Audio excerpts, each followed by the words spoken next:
Okay, so when it comes to watchOS 9.1, I'll be happy to let you know that the official release of the release candidate, also known as the RC version, has been released today.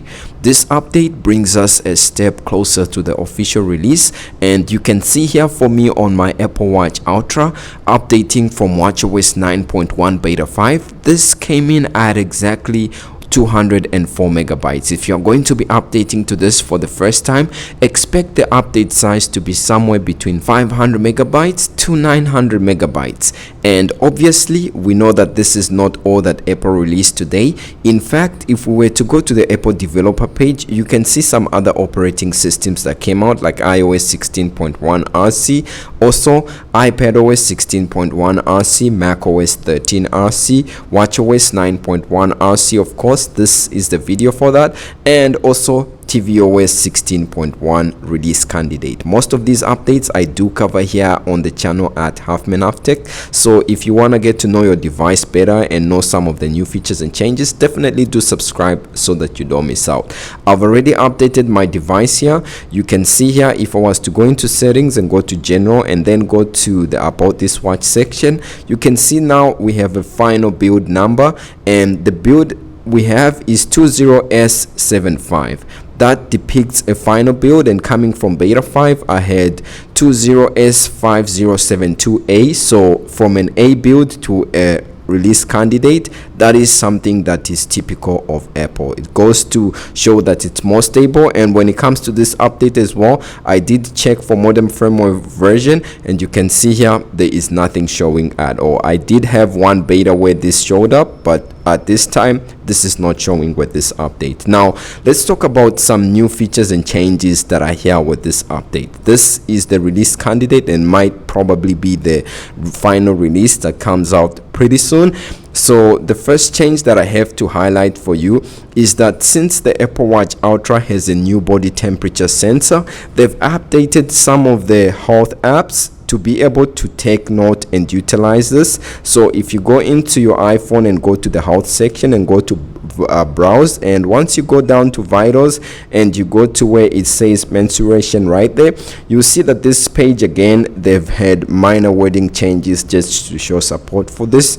It's just final wording and stability changes that have been made to this. Now also with this update, I'll be happy to let you know that if you have any Apple Watch that supports watchOS 9, you'll be able to go into the App Store on your Apple Watch and be able to see some of the new cool applications that are supported on the Ultra model of the Apple Watch. For example, you'll be able to see the Depth app. Of course, you'll see it, but you won't be able to download it. And you'll also be able to see the Siri application that you see here. There's also an extended battery life that has been added when it comes to the low power mode of the Apple Watch. So if you put your device into a low power mode like this and you turn on the low power mode, and let's just turn that on, and then you proceed to do a workout. So at this time there's very few minor workouts that have been added and have support for this. The first one is outdoor run, or outdoor walk rather. You can see I was testing this out, and also we do have outdoor running and outdoor hiking. So if you put your watch in low power mode and you begin like a outdoor run or outdoor walk like this, you'll be able to get a notification in your activities app that tells you that this is going to reduce the frequency of your heart rate and GPS notifications on the Apple Watch SE and on the Series 7 as well as the Ultra. Once this is all set up and finalized, you'll be able to go into your iPhone and go to your activities applications, and once you go to the summary section here, you'll be able to see some of the workouts that you've done. You can see, for example, the outdoor walk that I did, and there will be a pop-up notification that shows you or tells you that this outdoor or activity was done in low power mode with reduced GPS and heart rate. So just so that you know that some of the metrics might not be that accurate, is as if your device would have been in not low power mode. So that's just a change that's here. If you use the Apple Music app, I'll be happy to let you know that since the introduction of the Apple Watch Series 3, you can now download music on your Apple Watch that is like your iPhone library, but this time around there's an update which allows you to do that even though your Apple Watch might not be connected to its charger. This update adds support for Meta. Now Meta is something that you might know of if you use the Home app on the Apple Watch. Put simply, Meta is a new smart home connectivity standard that basically allows you to connect a wide band or variety of smart home accessories and gadgets to be able to work together across different ecosystems. This is something that Amazon, Samsung, and more producers and service providers are taking on, and this update adds support for that with watchOS 9 for those supported series. That's something that's good, and I'll also be happy to let you know that they've made minor changes when it comes to the focus mode. So if I was to remove my do not disturb and put my sleep focus like this, I'll just put my arm around it so that it sleeps. So you can see the sleep screen that's here, and when you want to go out, before you used to just turn your digital crown like this and it will go out, but this time around you have to press and hold, and that's how it's going to be able to go out of that sleep focus mode. So there's just a minor change there,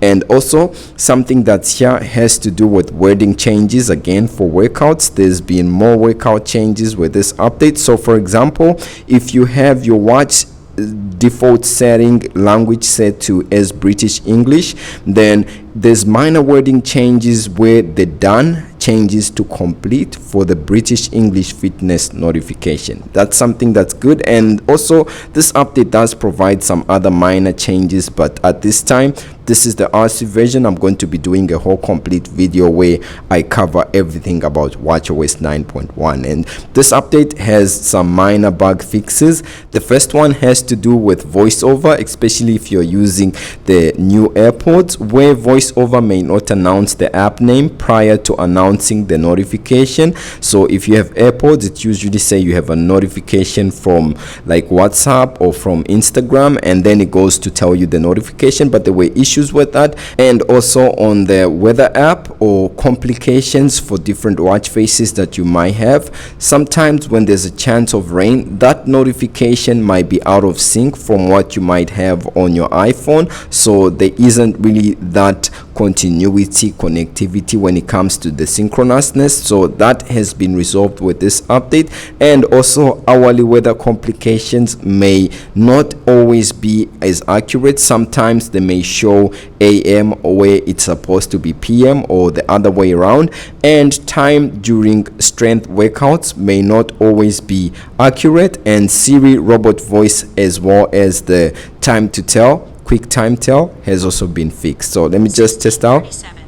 Okay, I'll test it out again. 1637. So yeah, the robot voice has been fixed. Now we do know when this update is officially coming out to the general public. You can see that today is October 18, and this watchOS 9.1 comes out officially next week Monday on October 24th. It comes to the official, that is the official public release. If you have Apple Watch Series 4 or later, then you will get support for this next week Monday.